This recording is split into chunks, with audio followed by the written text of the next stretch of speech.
नमस्कार, मैं हूं विक्रम सिंह राजपुरोहित और आप देख रहे हैं A1 उत्तराखंड। एक नजर डालते हैं अभी तक की खास खबरों पर।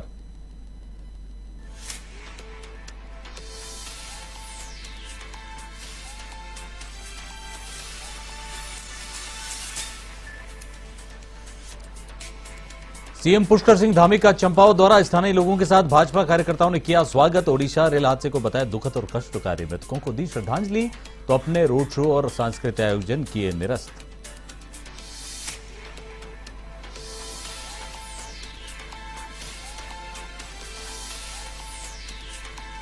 हरिद्वार नगर निगम बोर्ड की बैठक में जमकर हंगामा, बजट को लेकर बुलाई गई थी बैठक। भाजपा पार्षदों ने मेयर पति की दखलंदाजी के खिलाफ किया हंगामा।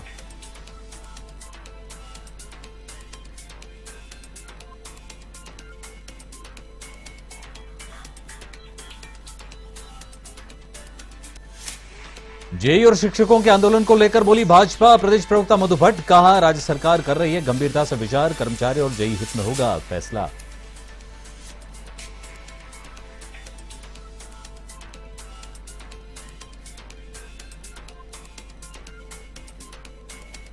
हरिद्वार में यात्रियों के बढ़ते दबाव के बाद लागू होगी पौड़ टैक्सी योजना, हर की पौड़ी कॉरिडोर भी होगा शुरू। प्रशासनिक स्तर पर डीपीआर तैयार, तो व्यापारियों ने जताया निर्णय का विरोध, किया प्रदर्शन।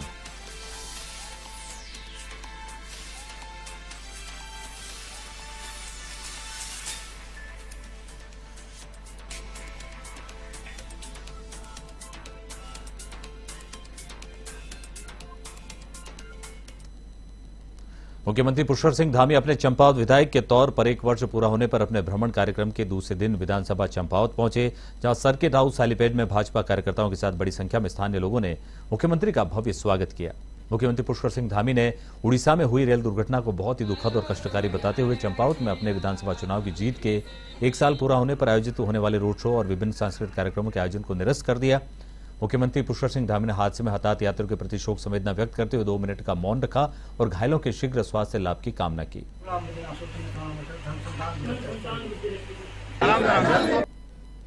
रेल दुर्घटना हुई है, उस रेल दुर्घटना में काफी जान माल की हानि हुई है, काफी लोग को हताहत हुए हैं, स्वर्गवासी हुए हैं।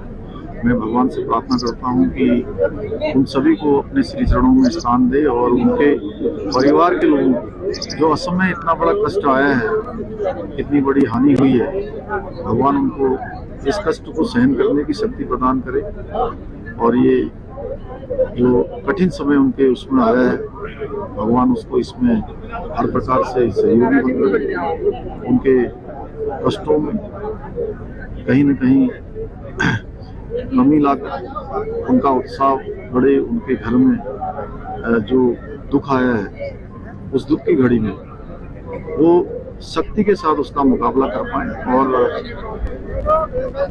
श्री चरणों में। हरिद्वार में नगर निगम बोर्ड बैठक में जमकर हंगामा हुआ। निगम के बजट को लेकर टाउन हॉल में बुलाई गई इस बैठक में भाजपा पार्षदों ने जमकर हंगामा काटा। भाजपा पार्षदों का कहना था कि मेयर अनीता शर्मा के पति अशोक शर्मा निगम के आंतरिक मामलों में जमकर हस्तक्षेप करते हैं। हंगामा इतना बढ़ गया कि मेयर अनीता शर्मा को बैठक छोड़कर जाना पड़ गया। भाजपा पार्षदों ने मेयर पति पर महिला पार्षदों के साथ अभद्रता का आरोप लगाते हुए माफी मांगने की मांग की। दरअसल बोर्ड बैठक के दौरान अशोक शर्मा सफाई व्यवस्था के लिए जारी किए गए टेंडरों का विरोध करने लगे। इस पर भाजपा पार्षद भड़क गए और मेयर के खिलाफ नारेबाजी करने लगे।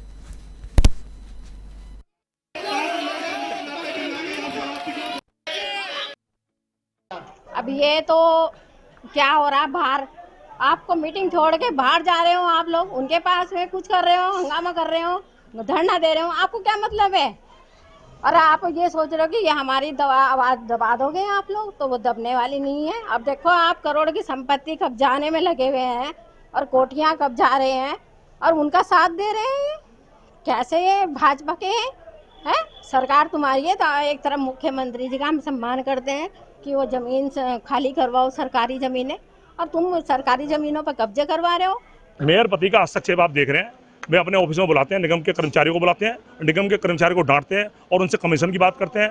जब कर्मचारी साहब कहता है जी कोई कमीशन का हमारे पास ऐसा कोई खाता नहीं है कि हम आपको कमीशन दें, तो वो ज़बरदस्ती अपना हठधर्मिता दिखाते हैं। और आज भी जब हमारी बोर्ड बैठक शुरू हुई तो उन्होंने वहाँ पर अपने कुछ 15-20 साथियों को लेके यहाँ पे बैठ के उन्होंने उपद्रव मचाना शुरू कर दिया और हाय के नारे लगाने शुरू कर दिए मेयर के खिलाफ। हमने आगे अंदर पूछा मेयर मैडम से कि आपके पति जो बाहर उपद्रव कर रहे हैं आप उसके समर्थन में हैं, उसके विरोध में? तो मेयर ने इस बात का कोई जवाब नहीं।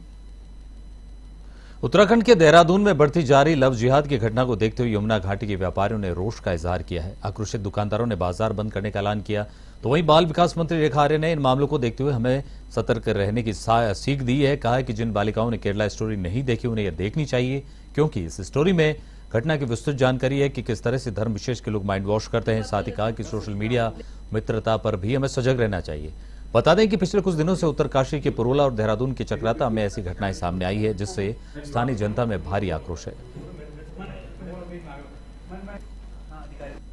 मुझे लगता है कि उत्तराखंड एक देवभूमि है और इस देवभूमि को कुछ लोग जो है कलंकित करना चाहते हैं और कुछ लोग अपनी गलत मंशा के साथ में गलत आचरण को अपनाते हुए देवभूमि के आचरण के विपरीत आचरण को अपना रहे हैं। मुझे लगता है कि हम लोगों को ही सजग होना चाहिए, हम उत्तराखंडियों को ही सजग हो जाना चाहिए।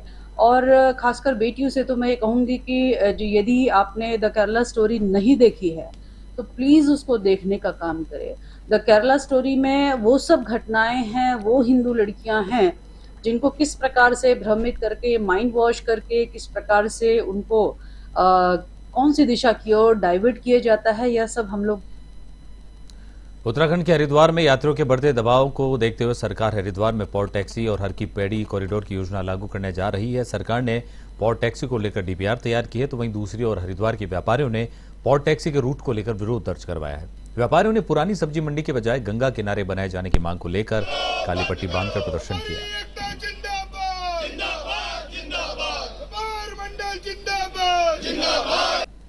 हम सब लोग जो हैं बार बार मैं आपके चैनलों से यही वो करना चाह रहा हूँ कि हमारा पोर्ट टैक्सी को लेकर कोई विरोध नहीं है।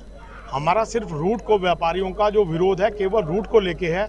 ये हरिद्वार के सारे व्यापारियों का मानना यह है कि जब हमें एक रूट गंगा किनारे मिल रहा है तो शहर में तोड़फोड़ ना होकर उसी रूट से उसको ले जाया जाए, जो सबके लिए अच्छा रहेगा। और इसमें आने वाले जो तीर्थ यात्री हैं उनको भी आनंद आएगा। अगर हम उनको घाट की तरफ से लेके जाएंगे, गंगा जी की तरफ से, तो उनको व्यू भी अच्छा मिलेगा और हरिद्वार का सौंदर्य भी देखने को मिलेगा। उत्तराखंड के हल्द्वानी में शीश महल गेट पर कूड़े के ढेर से नहर भरी हुई है। जरा सी बारिश होने के बाद सड़ांध और मक्खी मच्छरों ने लोगों का जीना मुहाल किया हुआ है। लोगों का आरोप है कि मामले की जानकारी कई बार अधिकारियों को देने के बाद भी कोई सुनवाई नहीं हुई है। स्थानीय निवासियों ने आरोप लगाया कि कई दुकानदार मना करने के बावजूद कूड़ा नहर में फेंक रहे हैं। निगम की बैणी सेना भी इसे रोकने में विफल है। ऐसे लोगों के खिलाफ चालानी कार्रवाई भी नहीं की जा रही है। न तो कूड़ा वाहन कूड़ा उठाता है और न ही बैणी सेना नहर में कूड़ा फेंकने वालों पर नकेल कस पा रही है।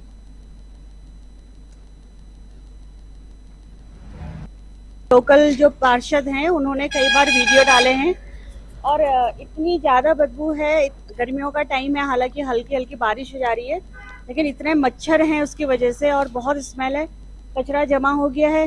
अब काम कहीं चल रहा है या कुछ भी है, पर नहरों की सफाई होनी चाहिए। निगम ने कुछ तो ध्यान देना ही चाहिए। यहाँ पर ऐसा है कि सब लोग कूड़ा नहर पे डाल रहे हैं, गंदगी फैल रही है और दिन में यहाँ पर बदबू के मारे बैठना मुश्किल हो जा रहा है।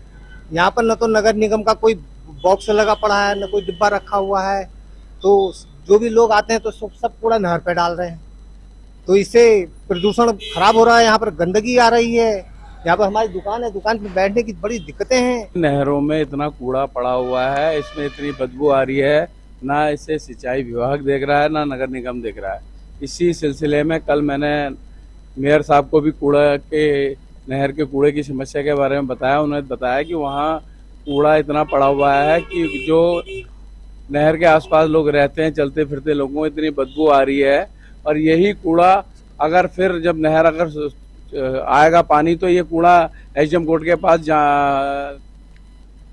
रुड़की के सिविल लाइन कोतवाली में सोलानी नदी शमशान घाट समिति के पूर्व अध्यक्ष अमित अग्रवाल के खिलाफ 2 दिन पहले मंगू सिंह राणा के द्वारा 10 लाख रुपए के गबन का मुकदमा दर्ज कराया गया, जिस पर आज पूर्व अध्यक्ष अमित अग्रवाल ने अपना पक्ष रखा। उन्होंने अपना पक्ष रखते हुए कहा कि समिति महामंत्री के द्वारा समिति के रुपयों को खर्च किया गया, जिसका उनके पास सबूत है। उन्होंने कहा कि उनके खिलाफ जो मुकदमा दर्ज कराया गया है वो पूरी तरह से राजनीति से प्रेरित है और मुकदमा दर्ज कराने वाले मंगू सिंह राणा को गुमराह किया गया है।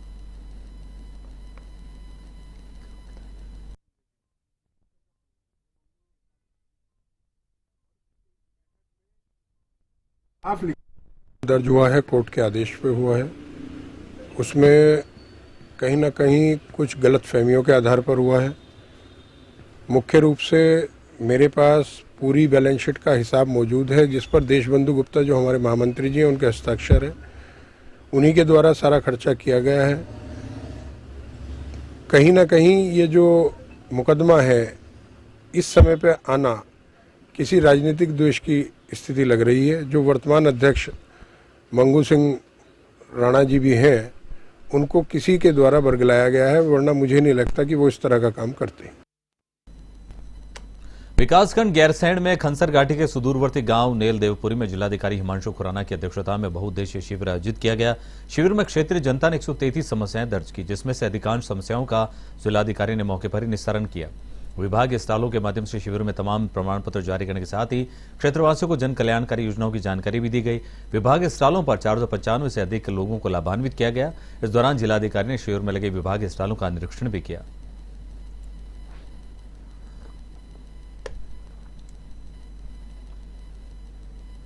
उत्तराखंड में G20 की तीसरी बैठक के दौरान त्रिवेणी घाट पर मां गंगा की आरती के लिए पहुंचने वाले विदेशी डेलीगेट्स की सुविधाओं के मद्देनजर डीएम ने त्रिवेणी घाट का निरीक्षण किया। इस दौरान उन्होंने अधीनस्थ अधिकारियों को 25 जून तक सारी व्यवस्थाएं दुरुस्त करने के निर्देश दिए। G20 की तीसरी बैठक में 27 जून को त्रिवेणी घाट पर विदेशी डेलीगेट्स में मां गंगा की भव्य आरती करेंगे। गंगा आरती की तैयारियों को लेकर प्रशासन अलर्ट मोड पर नजर आ रहा है। सबसे पहले जहां पीडब्ल्यूडी के सचिव ने त्रिवेणी घाट का निरीक्षण किया, सुरक्षा व्यवस्था को पुख्ता करने के लिए पुलिस को निर्देश दिए। पीडीएम ने बताया कि त्रिवेणी घाट पर गंगा आरती के दौरान विदेशी डेलीगेट्स को उत्तराखंड की भव्य संस्कृति के दर्शन कराए जाएंगे।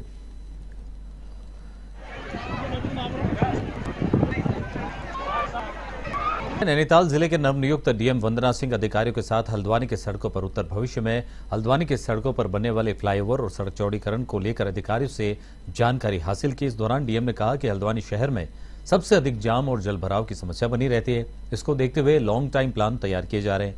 उन्होंने कहा कि अधिकारियों के साथ मौके का निरीक्षण करते हुए करीब जाम से लगने वाले 22 पॉइंट को चिन्हित किया गया है, जहां पर सड़कों पर हमेशा जाम की स्थिति बनी रहती है। 3 पानी से लेकर मंडी तक चौड़ीकरण होनी है। इसके अलावा फ्लाईओवर भी प्रस्तावित है। इसके अलावा शहर में कई जगहों पर जल भराव की स्थिति भी सामने आती है। इसको देखते हुए सिंचाई विभाग के अधिकारियों को निर्देशित किया गया है कि इसके लिए कोई कार्ययोजना तैयार करें, जिससे कि शहर में होने वाले जल भराव को कम किया जा सके।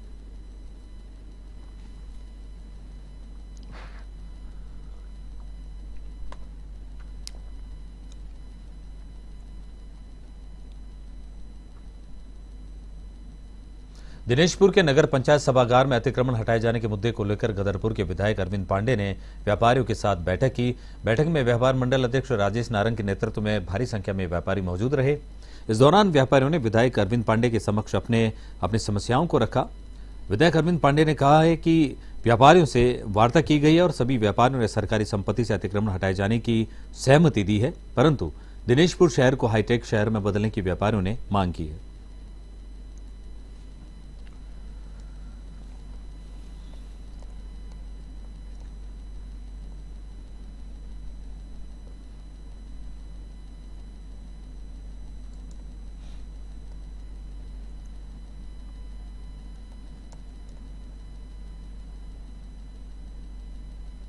उत्तराखंड के उत्तरकाशी में 30 से अधिक छात्रों का अग्निवीर, फॉरेस्ट गार्ड और उत्तराखंड पुलिस में चयन हुआ है। पूर्व सैनिक चंद्रमोहन परमार द्वारा स्थापित एकेडमी में जनपद उत्तरकाशी और टिहरी के छात्र आर्मी, पुलिस, फॉरेस्ट गार्ड का निःशुल्क प्रशिक्षण प्राप्त करते हैं। साथ ही सैनिक चंद्रमोहन इनके खाने की रहने की व्यवस्था भी करते हैं, निःशुल्क करते हैं। और अभी तक ये संस्थान 300 से अधिक सैनिक भारत की रक्षा के लिए तैयार कर चुका है और लगभग 100 से अधिक छात्र छात्राएं यहाँ से प्रशिक्षण ले रहे हैं और जनपद में आपदाओं, वृक्षारोपण सहित कई अन्य कार्यों में भी योगदान दे रहे हैं।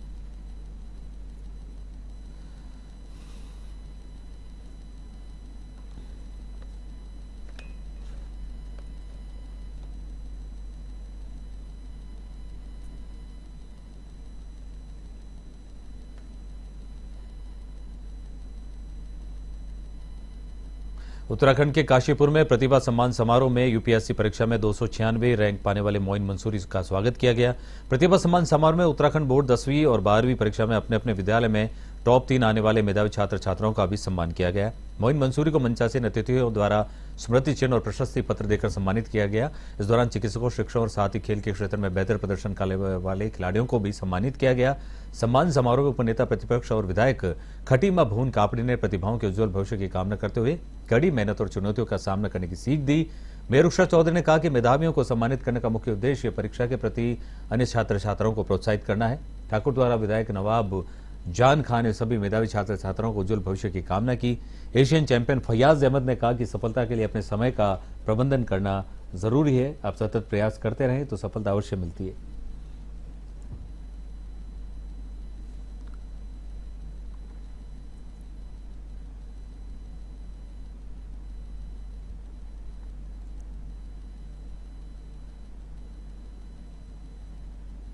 उत्तराखंड के दौरे पर आए केंद्रीय मंत्री अजय भट्ट ने कहा कि मोदी जी के कार्यकाल के 9 साल पूरे हुए हैं, इससे पूरे देश का कायाकल्प हुआ है। आज दुनिया में कोई भी घटना होती तो सबकी नजर भारत की तरफ रहती है। उन्होंने कहा कि इस बार IMF ने कहा है कि भारत में वित्तीय स्थिति बहुत आगे बढ़ रही है। आने वाले दिनों में हम और तेजी से आगे बढ़कर नंबर 1 हो सकते हैं। ये बात पूरे देश को उत्साहित करने वाली है। एक सवाल के जवाब में कहा कि जंगलों में जो धार्मिक स्थल है और जो 100 सालों से विस्थापित है उनको नोटिस जारी हो रहे हैं, वो नोटिस की परवाह ना करें, जल्दी कोई ना कोई परिणाम सामने आएगा। उन्होंने ये भी कहा कि उत्तराखंड राज्य की मोदी सरकार विकास कार्यों पर झड़ी लगा रही है। इस मौके पर उन्होंने उत्तराखंड के मुख्यमंत्री की भी जमकर तारीफ की।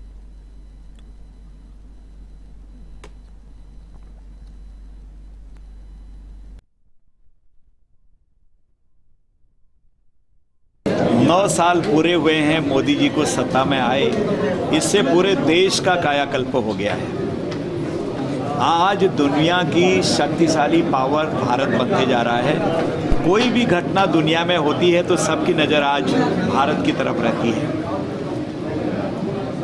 अभी मॉर्गन स्टैनली ने जो बयान दिया है वो पहली बार किसी वित्तीय संस्था का बयान आया है जो इंटरनेशनल लेवल पर देती है।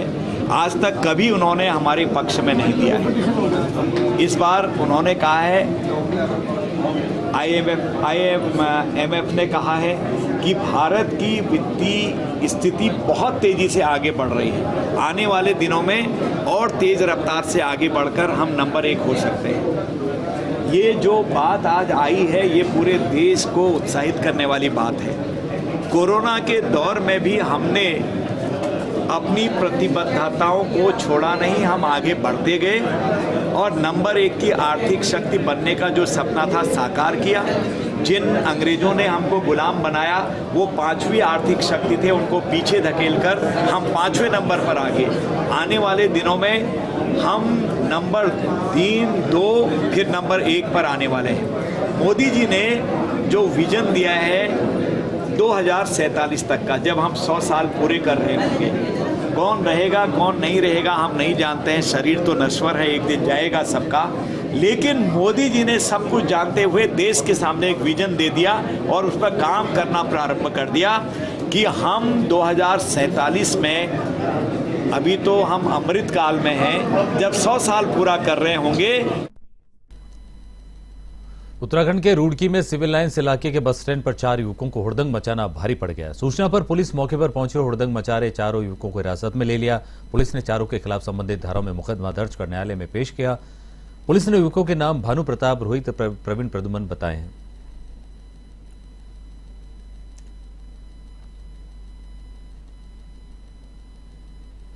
उत्तराखंड में लव जिहाद पर सियासत गर्मा गई है। देहरादून के लैंसडाउन चौक पर एकत्रित हुए भैरव सेना के सैकड़ों कार्यकर्ताओं ने जोरदार प्रदर्शन के बीच अपने रोष का इजहार किया। राज्य में बढ़ते लव जिहाद के मामलों के विरोध में आक्रोशित कार्यकर्ताओं ने पुतला दहन कर जिलाधिकारी के माध्यम से प्रधानमंत्री और मुख्यमंत्री पुष्कर सिंह धामी के नाम से ज्ञापन सौंपा।